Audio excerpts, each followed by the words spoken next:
Boa noite, já começou mais um Elga e Você, o nosso programa feito especialmente para vocês.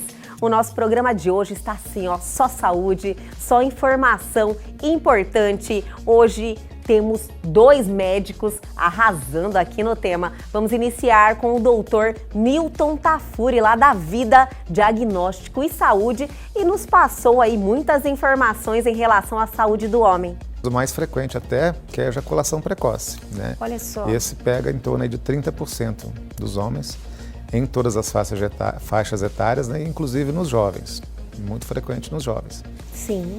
Então é um problema dentre as disfunções sexuais, talvez o mais comum. E de difícil a abordagem, porque a maioria não conta, né? Ele vai segurando aquilo ali, demora 5 anos para ir procurar uma ajuda. Ele é mais fechado mesmo. Então, assim, às vezes ele perde um casamento por causa disso, Sim. né? Perde uma relação já duradoura, porque não buscou tratamento e tem. E na sequência, doutor Felipe Aldi, da Oncolog, que nos trouxe uma pauta fantástica sobre os avanços no tratamento com canabidiol. Que a maconha utilizada de forma recreativa, Sim. ela não tem uma correlação com a resposta do CBD medicação. Então, se o paciente não teve melhora quando ele tentou utilizar a maconha, ele pode sim ter uma resposta no CBD, porque ele é ultra concentrado, o óleo ou o comprimido, eles são ultra concentrados. E para o paciente que é mais averso, eu geralmente conto que ele pode tomar o frasco inteiro de CBD, que ele não vai ter o efeito do uso recreativo da medicação. Sim, falar, tem euforia, alucinação, não vai ter. Nada. Porque o composto puro do CBD, ele não vai trazer os efeitos psicomiméticos, os efeitos recreativos que a maconha traria. Tudo isso e muito mais aqui no Elga e Você, que já está no ar.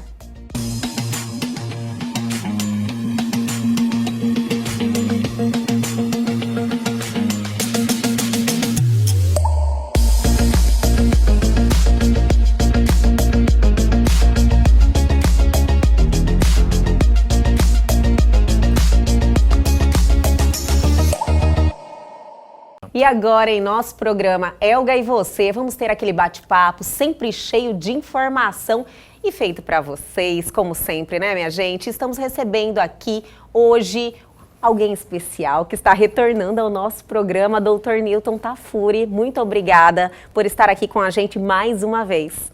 Oi, Elga, eu que agradeço mais uma vez a oportunidade. Sempre um prazer estar aqui com você, com seus ouvintes, né? Para a gente poder discutir alguns assuntos pertinentes à saúde do homem. Maravilhoso! O nosso bate-papo é sobre saúde do homem, que, olha, infelizmente ainda existe aí uma taxa de mortalidade muito grande quando você fala de homens e mulheres. Os homens ainda estão aí superando, né, esses índices, né, doutor? Sim, além das mortes acidentais, né, que são mais por suscetíveis ao né, homem. De carro, de moto, assassinatos, de ser maior para os homens. Também tem a falta de cuidado com a saúde, né? Que os homens carregam isso aí, acho que no DNA. Então tem essa dificuldade. É algo que realmente, como o senhor falou, vem, né? Porque o homem, ele desde pequeno é orientado que ele é uma rocha, ele Exato. É forte, inabalável, porque ele precisa ser mesmo, porque eu acredito que o universo masculino seja mais complicado mesmo que o feminino. Mas assim, em relação à saúde, tem que abrir os olhos, que é totalmente diferente, não tem nada a ver. Né, uma coisa Sem com dúvida. outra. Hoje, né, a gente bate nessa tecla. Para ser o super-herói, né, tem que cuidar da saúde. Não adianta Sim. ser o super-herói capenga, né? Então a gente Adorei, doutor. Mas é isso, verdade. Essa é a verdade. Tem que estimular mesmo, tem que buscar, né, atividade física, dieta, cuidados profiláticos, né, para poder viver muitos anos, viver bem, viver com saúde. Sim. E aí doutor, o senhor é urologista. Urologista. E sempre o urologista, ele atua não somente com homens também, né? Ou na sua grande maioria? É na grande maioria, mas o urologista trata muitas patologias nas mulheres também. Né? Só para citar exemplos, infecções urinárias, né? Cálculo renal, que acontece em ambos os sexos, incontinência urinária, tumores, então isso abrange para todos. Mas o foco maior é o homem. A maior parte ainda é o homem, né? Então não existe isso, que o urologista é o médico do homem. Mas, como existe um foco assim, maior, acaba que a gente, né, a Sociedade Brasileira de Urologia está trabalhando em cima disso aí, dessas informações, para que o urologista possa ser, assim, que não seja o que vai resolver tudo, pelo menos uma ponte, né, para o homem dar o primeiro passo, fazer algum exame, se tiver algum diagnóstico específico de outra área, ser encaminhado. Então é isso que a gente está... Hoje o urologista ele faz bem esse papel, porque eu acredito que para todo mundo que você pergunta, o médico do homem, fala o urologista. A gente tem feito, sim, procurando isso, deixar um pouco às vezes de lado a nossa especialidade, né, das patologias que a gente cuida, para receber o homem para fazer um check-up, digamos assim, com exames gerais e sendo diagnosticado alguma alteração que seja pertinente a alguma outra área, a gente faz o encaminhamento. Se for coisa mais simples, já pode até medicando, né? Sim. É uma porta de entrada, digamos assim. Doutor, geralmente o homem, quando chega ao seu consultório, ele já tem algum problema. Ele não vai lá para fazer um check-up, um exame de rotina. A maioria vai com problemas, é verdade. Mas a gente percebe que está aumentando a procura, felizmente. Está melhorando dos pacientes. Essa conscientização? Tá melhorando. Na prática a gente vê. Olha Os homens estão maravilha. procurando, até homens mais jovens, já querendo fazer algum tipo de exame, algum preventivo, um check-up. Parece que está sendo criada essa consciência, esse trabalho está dando frutos. Olha que maravilha. Existe uma campanha de conscientização, né, doutor? Não, sempre tem. Sempre tem? Tem algum mês específico? Teve agora em julho, né, que foi o Sim. Dia Internacional do Homem. Dia Que é 15 de julho. no mês de julho mesmo. Isso, né, que corresponde ao Dia Internacional da Mulher. Foi feito algum trabalho, né? Nesse mês agora está sendo feito por causa do Dia dos Pais, né, também. É verdade. Pertinente também. Agosto é um mês que realmente tem essa representatividade dos homens. Então a gente está aproveitando, né? Ficou um mês seguido do outro, já está no embalo. A Nessa questão mesma também campanha. da paternidade liga também à sexualidade do homem e à reprodução também, né, doutor? Está tudo interligado, né? Tudo interligado. E daí vem novembro, que é o mês da próstata, né? Então, assim, praticamente o ano todo a gente está trabalhando em cima disso aí. Questões de patologia em relação ao que atinge mais os homens, que o senhor tem visto em relação à procura, né? Tem algo que preocupante, fora o câncer de próstata, que sempre está aí em altos índices, né? Que a gente vê no geral dos homens que vão ao consultório, assim, sempre em alta, né?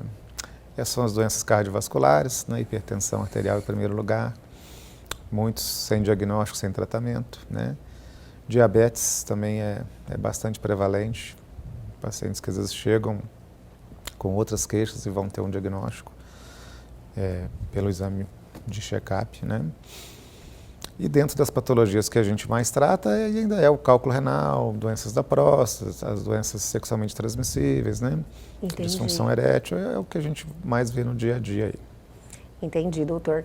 Mas essa conscientização dos homens, essa busca, essa procura, com certeza vai ter uma diminuição, né, nessas taxas. Sem dúvida, porque eu vejo assim, na minha prática que os homens mais jovens estão procurando já. Sim. Então, acredito que no futuro isso vai ter um reflexo positivo na saúde geral, né? Que maravilha. Se uma grande parte, ou a maioria, se cuidar, né, tiver essa atenção com a própria saúde, a gente acredita que pode mudar lá na frente o perfil. Né? É o que todo mundo busca para realmente dar essa equiparada e eles terem uma qualidade, porque é a questão de qualidade, né, doutor? Às vezes a gente vê relatos de pessoas conversando que, principalmente quando são mais velhos, são de gerações mais anteriores, passadas, eles têm esse problema, convivem com certas doenças, com sofrimento, não tem a qualidade de vida, por não ter essa iniciativa de buscar um profissional, de buscar o cuidado, de ir até o médico, não é verdade? Sem dúvida.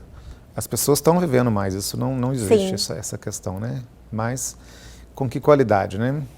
A gente vê que, no geral, você vê que as mulheres chegam melhor no envelhecimento do que o homem. Com certeza. Melhor de saúde, né? Mas é que elas buscam mais. Isso, exatamente. O homem já tem essa dificuldade nas gerações anteriores muito mais, e as gerações jovens, mais jovens, estão vindo agora com essa procura, tem cuidado com alimentação, tem cuidado com atividade física, né? Porque tudo que a gente está fazendo hoje vai ser o reflexo para a gente daqui 10, 15 anos, né? Então tem que pensar sempre lá na frente. Essa prevenção faz toda a diferença, né, doutor? Vamos falar um pouquinho mais disso e também dar dicas aos nossos telespectadores, aos homens que estão nos assistindo, para que eles tenham aí essa tomada de atitude? Mas vamos segurar um pouquinho. Eu vou chamar um intervalo, mas é rapidinho, a gente volta já já.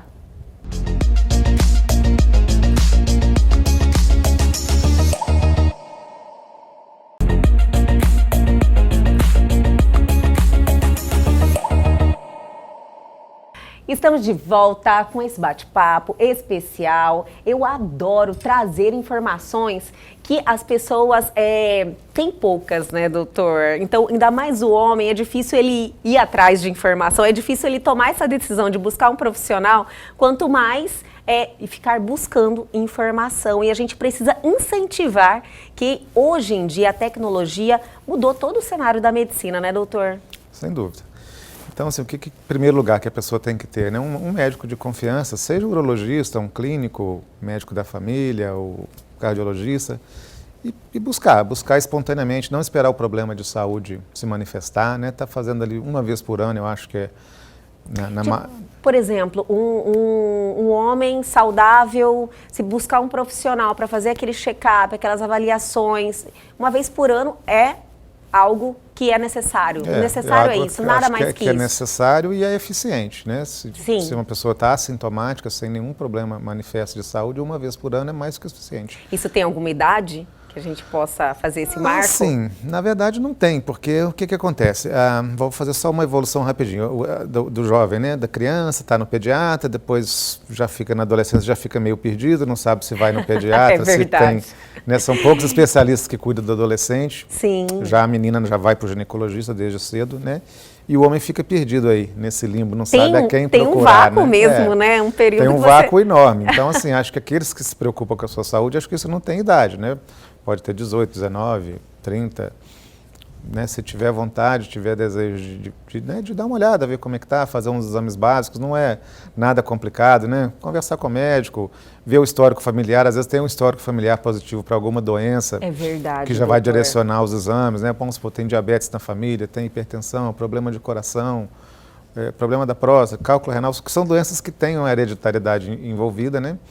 Importante já vai direcionando o exame. Sobre isso, porque geralmente, por mais que às vezes você tem na sua família ou pai e mãe que desenvolve alguma doença dessas hereditárias, diabetes, entre outras, você não tem aquele cuidado, né, doutor? De falar, olha, eu vou ficar prestando atenção, vou trazer essa situação um pouco mais de perto, né, com mais atenção. Não tem, a maioria não tem. A maioria não tem. Quando vai ao consultório que você pergunta e já está desconfiado daquele que dá o diagnóstico, a pessoa às vezes quase cai da cadeira, né?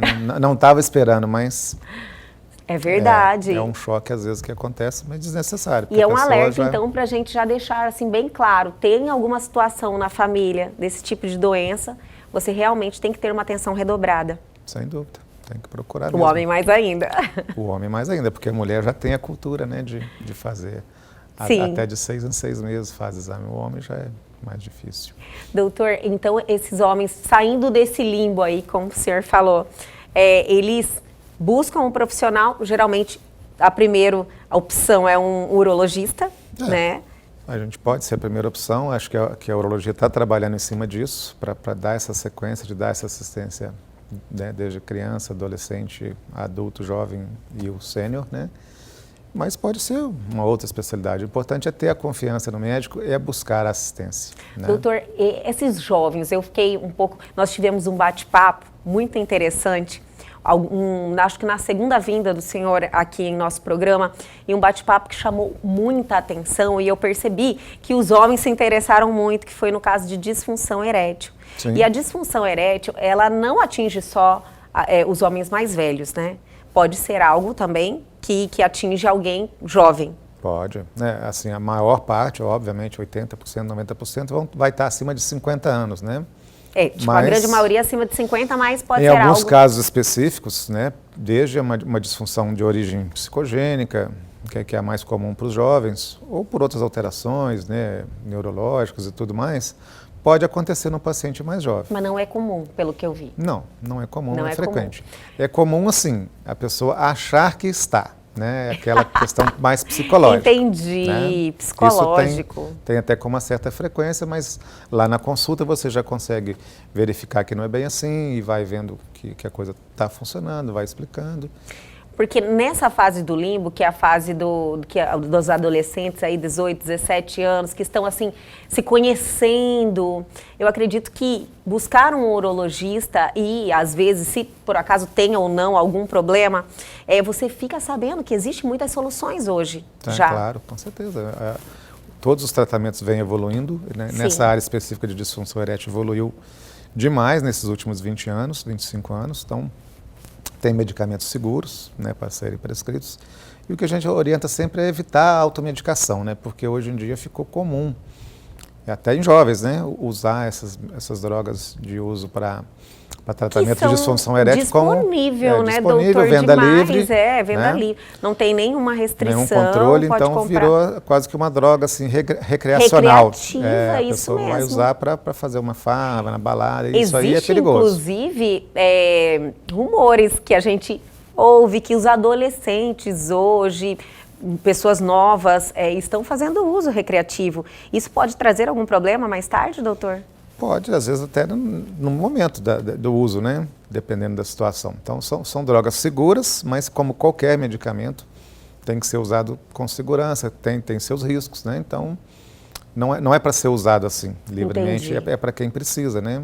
Como qualquer medicamento. Como qualquer medicamento. Então, tudo envolve risco. Nada recreativo, né, doutor? Nada recreativo. Nas questões, assim, da sexualidade masculina, fora a disfunção erétil, existe algum outro problema que ressalta? Sim, acho que talvez o mais frequente até, que é a ejaculação precoce, né? Olha só. Esse pega em torno aí de 30% dos homens, em todas as faixas etárias, né? Inclusive nos jovens, muito frequente nos jovens. Sim. Então é um problema, dentre as disfunções sexuais, talvez o mais comum. E de difícil a abordagem, porque a maioria não conta, né? Ele vai segurando aquilo ali, demora 5 anos para ir procurar uma ajuda. Ele é mais fechado mesmo. Então, assim, às vezes ele perde um casamento por causa disso, né? Perde uma relação já duradoura, porque não buscou tratamento e tem tratamento. E tem muitos tratamentos, doutor? Com certeza. Com a possibilidade de cura, medicamento, né? Terapia mesmo psicológica, treinamento, orientação, tudo que o médico pode fazer para o paciente não é coisa complicada, não depende de nenhum exame sofisticado, né? Basicamente é a consulta mesmo, e a orientação e aquela medicação que o médico vai passar. Olha, que maravilha. É bom a gente estar mostrando para as pessoas que estão nos assistindo que hoje, olha, a grande maioria dos problemas que você pode ter, que o homem pode ter, existe solução. O que importa é você tomar essa atitude de buscar um profissional, né, doutor? Se informar e lá realmente tentar resolver. Sim. É claro, voltando só nessa ejaculação precoce, é muito comum você ver o homem chegar e falar, já tem esse problema, tem 3 anos, já tem 5. Ah, sério? Nenhum fala que começou... Tipo, começou semana passada, mês passado, eu senti uma diferença no meu desempenho, e isso está me incomodando, mas tem 1 mês, 2... É questão de 3, 4 anos, assim? Por aí, essa é a média. E é um sofrimento muito grande. Isso, quando já está naquele extremo, assim, ou que já perdeu o casamento ou está para perder. Aí a pessoa vai. Nossa, e é assim. Você vê como é difícil, né, para o homem realmente se expor, sair desse casulo. Sim. E o quanto é importante essas campanhas de conscientização. Mesmo porque você vê que, né, a atividade sexual é uma coisa assim muito valorizada pelos hommes, né? Pelas mulheres claro. Também, mas pelo homem é questão tem aquele impulso do machismo, maior. Né? Sim. E você vê que mesmo quando isso aí não está funcionando bem, até nesse ponto o homem ainda tem dificuldade de procurar, para você ver como é que realmente é difícil a cabeça da... Eu acho que ele se sente mal em assumir que está com algum problema. Não é uma coisa que ele vai discutir com um amigo, com o irmão, vai enclausurando, isso aí só tende a piorar cada vez mais, né? Porque... Mas isso piora em várias, não só na questão sexual. Eu acho que nas outras áreas da vida o homem fica perturbado, fica prejudicado. Claro, tudo. Porque aquilo ali influencia em tudo, né, doutor? Se a cabeça não está boa, né, as outras coisas não vão funcionar. Não funciona para nada. Né? Mas que maravilha. É ótimo a gente fazer esse alerta, porque quem está nessa situação já busca, vê que não está sozinho. Eu acho que isso é importante, porque geralmente a pessoa se sente acuada porque acha que aquilo ali é só com ela, como ela ninguém fala nada, todo mundo esconde, né, doutor? Com certeza. Acho que está sozinha naquela situação, mas isso é meio que normal. Nada assim, tem um problema de ejaculação precoce, é algo que quase nunca acontece. Não é assim, né, doutor? Não, é muito frequente, é o contrário, né? E agora, nesses tempos de pandemia, né, a gente está tendo essa novidade que já foram publicados estudos, né, comprovando que sequelas, né, de quem teve infecção por Covid na parte sexual. Sério, doutor? Com perda de libido, com perda da função erétil, né? Não está muito claro ainda qual o mecanismo envolvido, né? Eles estão especulando, talvez alguma coisa na parte vascular, né? Porque o vírus, ele provoca muita inflamação vascular, né? E a ereção depende do sangue, né? Chegar no pênis. Então existe aí uma fiscalização, né? Um estudo em relação... Existe porque os homens, né, estão apresentando, se queixaram e tudo é novo, né? Tudo está sendo estudado. Depois novidade, dessa pandemia, né, doutor? Tudo muito novo, mas os primeiros estudos estão mostrando isso aí, que realmente existe uma taxa de aumento dos casos, né, de disfunção. Que já ligou o alerta, né? Falou, olha, ligou o alerta e a primeira hipótese é essa, que seja por alterações da parte vascular, microvascular, da circulação. Então, essa atenção agora, principalmente pós-Covid, pós-pandemia, que eu espero falar pós, né, doutor? A gente ainda está na pandemia, mas a gente quer falar muito que isso seja passado. Mas eu vejo que o alerta tem que ser redobrado agora, porque se existe alguém que está aí quieto, sofrendo por esse problema, é vantajoso para a humanidade a pessoa ir lá e expor para realmente saberem que pode ter essas sequelas e buscarem tratamento já. Não é verdade? Verdade. É a evolução, né? A gente está lutando contra isso aí e depende realmente das pessoas se manifestarem, mostrarem o que estão sentindo para que as pesquisas venham a acontecer, né? Em todas as áreas, que vai trazer um desenvolvimento muito grande para a área da medicina. Sim. E a gente espera que não ocorra outra, mas se ocorrer, a gente vai estar melhor preparado, né, para poder enfrentar. Com toda certeza. Pegou todo mundo de surpresa, né, doutor? Mas também eu acredito que foi um momento de muito aprendizado. Sem dúvida, está sendo. Sofrimento e aprendizado. Com certeza. Nervos à flor da pele, né, doutor? Com certeza. Doutor, no final de tudo, a prevenção é o melhor caminho. Buscar bons hábitos, boas escolhas, vida saudável, boa alimentação, atividade física, isso aí é o básico, não é?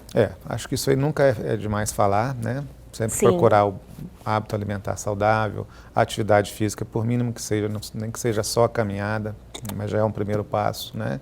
No ritmo, né? Eu aprendi, doutor, que até a caminhada tem seu ritmo. Tudo tem seu segredo, né? Sim. Então, hábitos de sono, né? Procurar não perder noite de sono, dormir ali os tempos suficientes para poder recarregar as baterias. Cigarro, nem pensar, né? Bebida alcoólica também, se possível, nada, mas se for tomar alguma coisa que seja socialmente mesmo, né? Sim. Isso, e cuidar das doenças, né? Não deixar de tratar. Se tem hipertensão, vamos tomar seu remedinho regularmente, vamos tentar perder peso, né? Às vezes, só com uma dieta, perda de peso, atividade física, você consegue ficar livre de um medicamento, né? Com toda certeza. Então, acho que é isso aí, temos que buscar a prevenção. Ainda no caso de hipertensão, que ataca muita gente, não só homens, como as mulheres também, algo assim bem preocupante, porque o homem geralmente ele não vai lá consultar sua pressão, ele não vai ao médico. E essa doença, ela é assim, né? Às vezes silenciosa, né? E de uma hora para outra pode vir até a óbito. Isso, pode ocasionar um infarto agudo, né? Um acidente vascular cerebral. De repente a pessoa... Por isso que a pessoa tem que ter atenção mesmo, estar aí fazendo o check-up direto, né, doutor?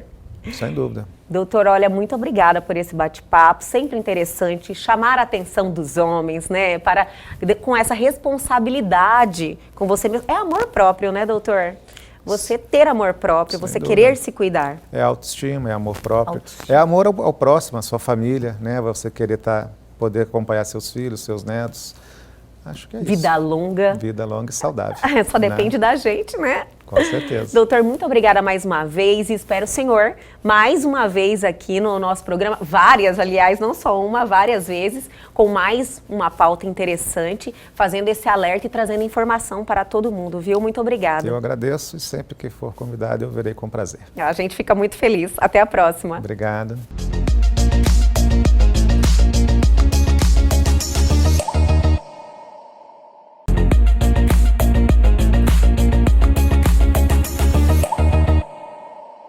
E agora, em nosso programa Elga e Você, vamos ter um bate-papo especial, porque ele está voltando ao nosso programa e a gente fica muito feliz, doutor Felipe Aldi, que, olha, sempre com pautas maravilhosas, como a de hoje, que a gente já vai contar para o nosso telespectador, mas o senhor, como médico de dor, ajuda muita gente. Então, quero te agradecer muito por o senhor voltar aqui ao nosso programa. Obrigado eu pelo convite.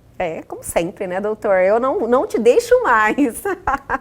Doutor, a nossa pauta de hoje, assim, é um assunto polêmico, que causou muita polêmica, mas eu tenho percebido que a quebra desse preconceito está ajudando muita gente. Sim. Que é sobre o tratamento com canabidiol. É isso aí, né? Isso, é isso mesmo. É um tema bem polêmico, porque envolve toda uma parte cultural. Sim. E preconceitos em relação ao uso de substâncias e medicações. Só que o canabidiol hoje é uma medicação. Sim. E a gente consegue saber quanto que o paciente está tomando de medicação e aproveitar os benefícios dessa substância, do canabidiol, para ajudar o paciente em algumas doenças, principalmente no controle da dor. E ajuda muita gente, muitas doenças aí que estão assim com uma resposta sensacional com esse tratamento. Eu quero iniciar, doutor, já que existe esse preconceito, o preconceito é pela maconha. Sim. Né? Fala, olha, vai fazer tratamento com maconha? Maconha é uma droga ilícita. Sim. Que associa aos maconheiros, as pessoas que, né, fazem uso para um recreativo, alucinógeno. Então, assim, esse preconceito vem daí. Porém, na minha lição de casa, eu vi que não tem nada a ver. Existe a substância que é o THC, que é a substância que causa essa euforia, alucinações e toda o que as pessoas que fazem uso recreativo da maconha buscam. E tem o cannabis. CBD, o CBD. CBD. Isso. Isso aí que é do CBD que é feito o medicamento. Sem dúvida. O grande preconceito vem porque se utiliza a maconha, a cannabis sativa, a planta, como uma maneira recreativa. Sim. Igual muitas medicações e muitas drogas podem ser utilizadas de maneira recreativa. Drogas aí que estão aí, inclusive, exatamente, disponíveis para venda, sem não é verdade? Sem dúvida. Toda vez que eu vou abordar um paciente que precisa do canabidiol, eu conto para ele uma outra história. Hoje a gente sabe que uma das medicações mais potentes para tratar a dor é a morfina. A morfina vem do ópio, da papoula. Há quase 200 anos atrás, no século XIX, houveram guerras por causa do ópio. O ópio hoje é uma substância proibida justamente por uso recreativo. Sim. E aí, só que se percebeu o benefício que se tinha do ópio e dos derivados do ópio, dos opioides, no tratamento da dor. E com isso conseguiram sintetizar a morfina e outros opioides. Então, nas cirurgias, anestesia, no controle da dor, a gente usa várias medicações que são opioides, que são derivadas de uma planta que já foi utilizada de uma forma recreativa. Sim. E que hoje a gente sabe extrair dela só a propriedade medicinal. Olha isso só. Parece muito com o que está acontecendo hoje com o canabidiol. A gente tem uma planta que é utilizada de forma recreativa, que tem todo um problema social em relação a isso, que a gente sabe, só que já se soube extrair uma propriedade medicinal. E o CBD, a parte ativa do canabidiol, ela muito dificilmente causa dependência e ela não causa efeito psicomimético, não causa euforia, não é para trazer dependência, que isso vem do THC. Sim. As medicações de canabidiol, todas elas são muito livres, muito puras ou refinadas a ponto de ter uma quantidade mínima ou não ter nenhum THC, que seria o que traria todos os efeitos que a maconha traria no corpo humano. Olha só. Então, assim, tem que deixar as pessoas informadas disso. que uma coisa não tem nada a ver com a outra, né? Eu acho que a planta é feita de vários componentes, né? Sem dúvida nenhuma. E o CBD não tem nada a ver com o THC. Sem dúvida nenhuma. A planta tem vários compostos e o CBD é uma parte, um composto só que existe na planta, na cannabis sativa. E a gente sabe que o THC é quem traz todos os efeitos de dependência, de euforia da maconha. Sim. E o CBD, ele traz efeito em relação ao sistema nervoso central.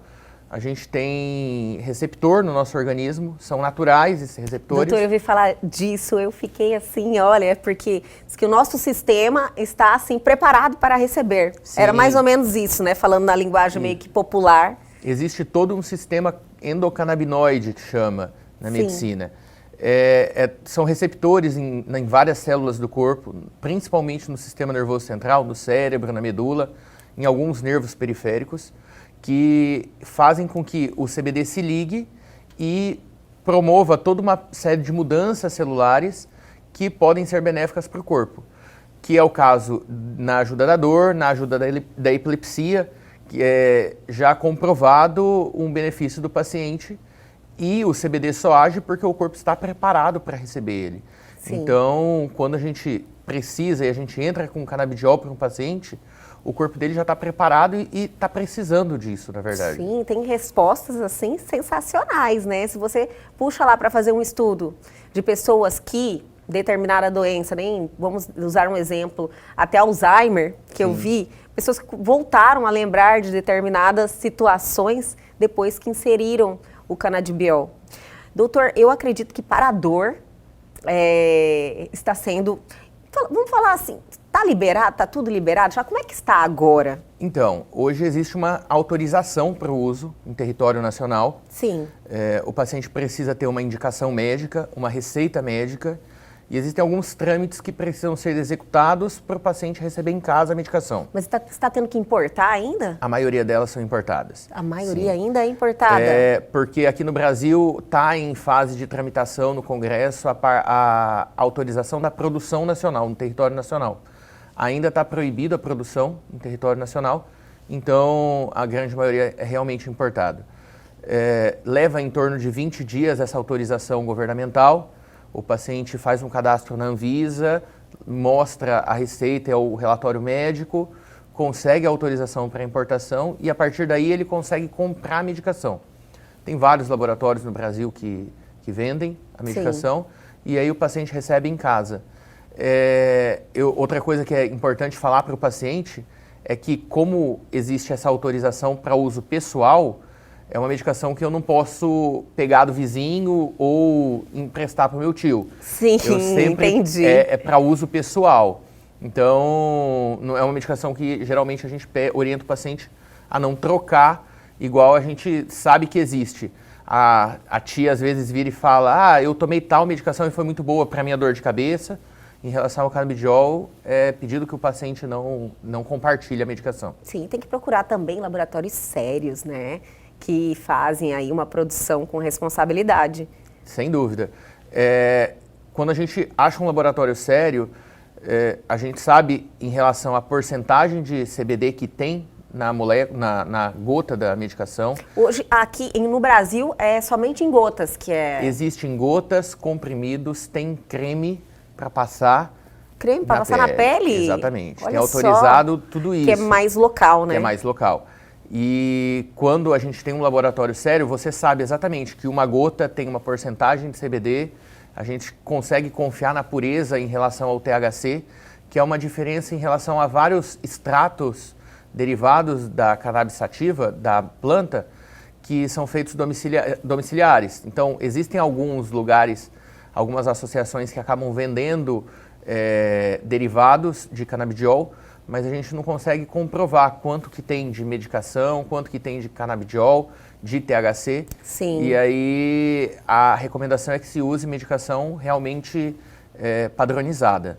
Entendi, doutor. Doutor, eu quero falar em relação, vamos focar, lógico, na dor, que eu acredito que tenha ajudado aí inúmeras pessoas que sofrem enxaqueca, dores de coluna, o canabidiol deve estar ajudando, né? E falar um pouquinho das outras patologias, inclusive até do câncer, né? Então, o canabidiol, hoje uma das grandes indicações é em ajudar o paciente a tratar a dor do câncer. Olha que maravilha. Doutor, vou pedir para segurar um pouquinho. Ficaram curiosos, né? Eu vou chamar o intervalo, mas a gente volta rapidinho.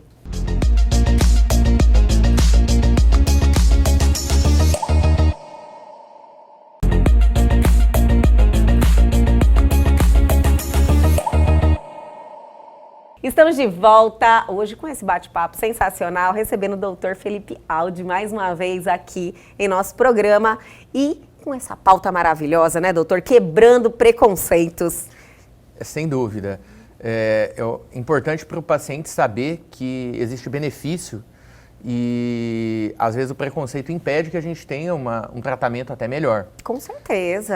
A gente estava falando um pouquinho da dor do paciente com câncer. Sim. É uma grande indicação do canabidiol. Está sendo usado. Está sendo usado. Prescrito e as pessoas estão fazendo uso. Está sendo prescrito e é uma grande esperança para o paciente oncológico, porque um dos efeitos junto do canabidiol é em ajudar o paciente a vomitar menos. Olha E o paciente oncológico, o paciente com câncer, quando ele faz quimioterapia, ele acaba vomitando demais. É um efeito colateral pontual, né? Praticamente todos passam pela... Todos passam por isso. Quadros e aí de o paciente vômitos. tem dor, a morfina, que é aquela medicação que a gente comentou, ela é muito boa para tratar a dor, só que ela também aumenta o quadro de vômito. E o canabidiol tem essa esperança em diminuir um pouco o quadro de vômito e tratar a dor. Sim. Então, a experiência em pacientes oncológicos que estão em fase de quimioterapia, que já estão em uso de outros remédios e continuam com dor, tem sido assim, bem satisfatória. Sim. Em ver os pacientes melhorando. E trazendo uma qualidade de vida ao paciente. E tem a questão também que eu vi que o canabidiol, ele é muito tratado para ansiedade e depressão, que são quadros que estão operando ali em um paciente que tem um diagnóstico de câncer, né, doutor? Sem dúvida. Ansiedade e depressão são sintomas relacionados à dor. Sim. E o nosso sistema nervoso central, nosso cérebro, tem receptores na parte do cérebro que coordena as emoções e as sensações. Existem receptores canabidioides. Sim. E a gente sabe que age e que promove, ajuda o paciente em aliviar um pouco a ansiedade, em melhorar alguma coisa do quadro da depressão. São medicações, o canabidiol ainda é medicação adjuvante. Ela ajuda, ela não é o pilar principal do tratamento para depressão e para ansiedade. É complementar. É complementar, mas quando a gente tem o paciente oncológico, o paciente que está com câncer, que está tratando, que está com dor, conseguir usar uma medicação que age em tudo isso, age na dor, age no vômito, ajuda um pouco na ansiedade, a gente sabe que o paciente vai se beneficiar mesmo. Olha que maravilha. E muda toda uma história, inclusive até para a efetividade do tratamento que está sendo realizado, né, doutor? Sem dúvida nenhuma. O paciente enfrenta melhor o tratamento. Sim. É uma parte delicada da vida. Com certeza. Tratar algum câncer, enfrentar isso, é uma parte bem delicada da vida. Sim. E você ter força para fazer isso, para levantar e conseguir se tratar, é importante. Faz parte do nosso objetivo conseguir que o paciente tenha essa força. Nossa, mas que bom que estão vendo que o benefício é o mais importante, né? Quebrando essas barreiras, porque muita gente vinha sofrendo. Quando eu iniciei a ter um conhecimento em relação ao canabidiol, foi nos quadros epilepsia. Sim. Que tem crianças que têm várias convulsões, 200 convulsões por dia. E mesmo assim tinha um bloqueio muito grande para fazer a liberação do uso, mesmo sabendo do benefício. Né? Então é muito triste isso, deixar que um preconceito prevaleça. Doutor... É triste saber que existe algo a ser feito e por uma questão cultural, social, a gente tira a esperança de uma pessoa. Essa talvez seja a esperança de alguém conseguir tratamento. Com certeza. Doutor, no caso de dores, assim, que são mais presente aí numa grande maioria de pessoas, enxaquecas, dores de coluna, que é algo que deve perturbar muita gente. Também existem quadros que se faz uso? Existem sim. Existem quadros em que o paciente já tomou várias medicações ou já passou por vários procedimentos e continua com um quadro de dor muito forte e está indicado sim o canabidiol no ajuste e na ajuda do controle da dor.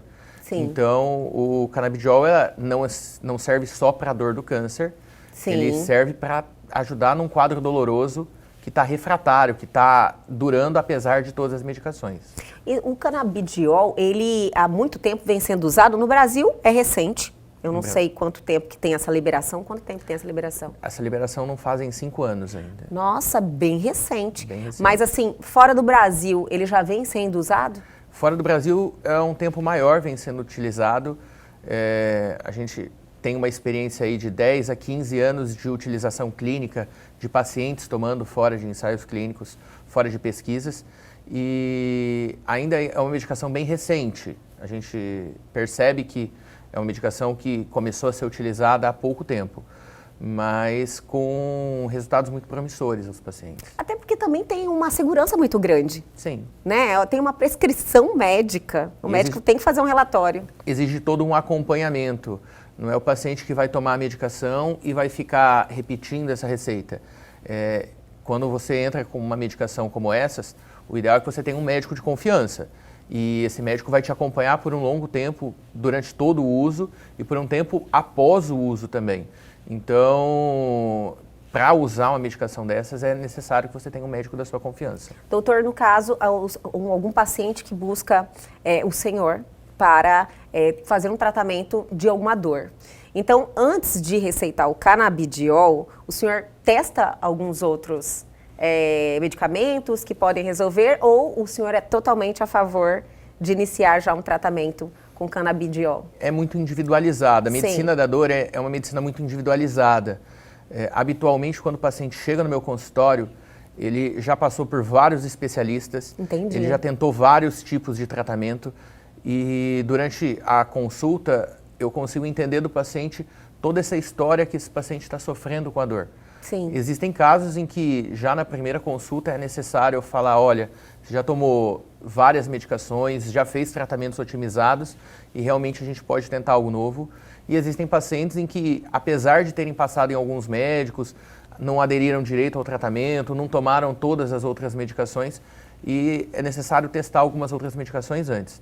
Sim. Então, é muito individual para o paciente, mas existem casos em que desde a primeira consulta já está indicado, sim. Claro, é algo assim que, pelo benefício e eu acredito que tem um grande número de pessoas que se adaptam muito bem e resolve o problema, né, doutor? Sem dúvida. Com o tratamento. Existe uma medicina que estuda? Sim, existe toda uma área da medicina que estuda os receptores endocannabinoides e as plantas, que não é só a cannabis sativa, mas existem outros tipos de cannabis que conseguem ajudar no nosso corpo, no nosso organismo.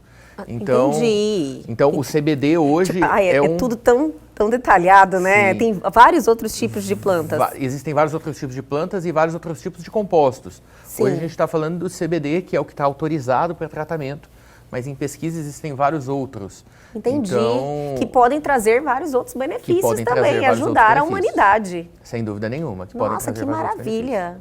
E os avanços, então, eu acredito que daqui para frente vão ter muitos, né, doutor? Daqui para frente vão ser várias novidades, tanto em veículos, em formas de aplicar a medicação.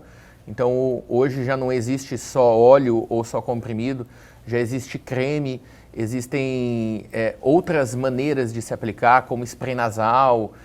Existem lugares que fazem o CBD inalatório para pacientes que não conseguem tomar. Então, existe aquele paciente que tem espasticidade, que tem o corpo todo rígido, que não consegue tomar uma medicação, ele precisa de uma via de medicação diferente. Sim. Então, existem novidades tanto nessas formas de aplicação, quanto em novos compostos que podem vir para frente. Olha que maravilha. E as pessoas hoje falam assim, nossa, tá liberado o CBD, tá liberada a maconha, não tem nada a ver. Não tem nada a ver. Não tem nada a ver uma coisa com a outra. E uma coisa que eu falo para paciente, quando a gente consulta paciente e conversa com eles nessa área específica que é meio polêmica, sim. Geralmente a gente vê dois extremos. Tem o paciente que já até tentou usar a maconha para controle de dor e às vezes fala assim, já tentei, já usei, já tentei manipular em casa de alguma maneira e não tive resposta. E tem o paciente que é totalmente averso e fala que não quer nem tentar. Por esse preconceito. Por esse preconceito. Para os dois eu conto que a maconha utilizada de forma recreativa, Sim. ela não tem uma correlação com a resposta do CBD medicação. Então, se o paciente não teve melhora quando ele tentou utilizar a maconha, ele pode sim ter uma resposta no CBD, porque ele é ultra concentrado, o óleo ou o comprimido, eles são ultra concentrados. E para o paciente que é mais averso, eu geralmente conto que ele pode tomar o frasco inteiro de CBD, que ele não vai ter o efeito do uso recreativo da medicação. Sim, falar, tem euforia, alucinação, não vai ter, nada. Porque o composto puro do CBD, ele não vai trazer os efeitos psicomiméticos, os efeitos recreativos que a maconha traria. Então, faça o teste, né? Abra seu coração. Aliás, vai trazer benefícios. Pode trazer benefícios. Com toda certeza. Doutor, eu quero te agradecer muito por esse bate-papo, por trazer essa pauta aí interessante, quebrando essas barreiras aí, abrindo os olhos das pessoas ao que interessa, que é aí trazer qualidade de vida para as pessoas, né? Já que isso está funcionando, que a gente faça uso com toda certeza. Sem dúvida nenhuma. Obrigado pelo convite. E até a próxima. Até a próxima. E vai ser já já. Se Deus quiser. E o Elgue Você de hoje fica por aqui, mas amanhã nós estamos de volta sempre às 21h30. Perdeu algo? Quer entrar em contato com a gente? Pegue o seu celular agora e aponte a sua câmera aos QR Codes que estão aí na sua tela. Vá direto ao nosso Instagram e deixe sua mensagem, fale diretamente com a gente ou vá até o nosso canal no YouTube, reveja essa entrevista e um conteúdo sensacional que está lá à sua disposição. Aguardo vocês amanhã aqui na TV Pantanal, canal 22.1.